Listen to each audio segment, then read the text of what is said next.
চাকরির প্রতিশ্রুতি দিয়ে জমি অধিগ্রহণ, আদিবাসী পরিবারের সঙ্গে প্রতারণার অভিযোগ, উল্টে শাসক ঘনিষ্ঠদের চাকরি দেওয়ার অভিযোগ। মালদার হবিবপুর ব্লকের কান্তুরকা গ্রাম পঞ্চায়েতের রাঘবপুর গুজিয়া গ্রামের ঘটনা। এই গ্রামের বাসিন্দা সাহেব বাস্কে।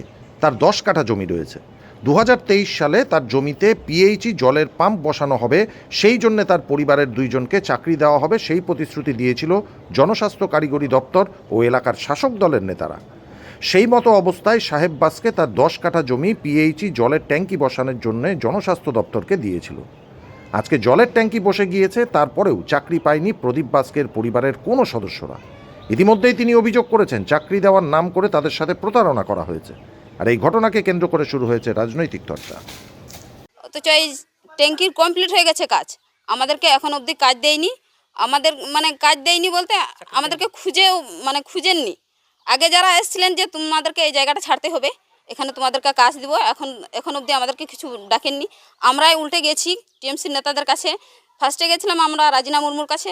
তিনি আমাদেরকে চেয়েছিলেন যে তোমাদের ডকুমেন্টসগুলো নিয়ে আসো, আমি তোমাদের 2 জনকে চাকরি দিব। গিয়ে উনি বললেন যে তোমাদেরকে 15 দিনের মতন টাইম দিচ্ছি, তারপর তোমাদের খবর দিব। 15 দিন পার হয়ে গেল, 20-30 দিন মাস খানিক হয়ে গেল, তবুও আমাদের কিছু বলেননি। আমরা সেই কারণে আবার রাজিনা মুর্মুর কাছে গেছিলাম। রাজিনা মুর্মু বললেন যে তোমাদেরকে যে কাজ দেওয়ার কথা ছিল তাতে তো অন্যজনা ঢুকে গেছে, তোমরা এতদিন কী করছিলা?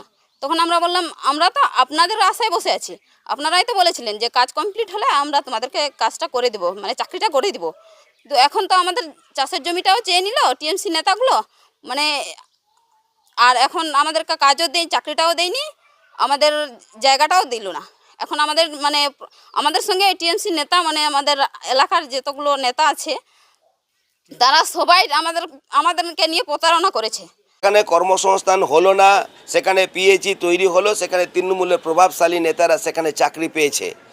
আর সেখানে তিনি সাহেব বাস্কে তার ছেলে এবং তারা পরিবার সমেত বিডিও অফিসে যাচ্ছেন, ইঞ্জিনিয়ারের কাছে যাচ্ছেন, পিএইচই দপ্তরে যাচ্ছেন, ডিএমের কাছে যাচ্ছেন, কোথাও তারা চাকরি মিলেনি।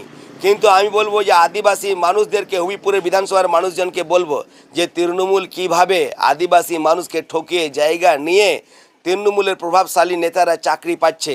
তার জন্য আমরা বৃহত্তর আন্দোলনে আমরা বিডিও অফিসে ঘেরাও করব, সমস্ত আদিবাসীকে নিয়ে এসে আমরা আন্দোলন করব। হবিপুরের কান্তরকা অঞ্চলের যে ঘটনাটা আপনারা বললেন, এটা তো আমাদের গোচরে ছিল না।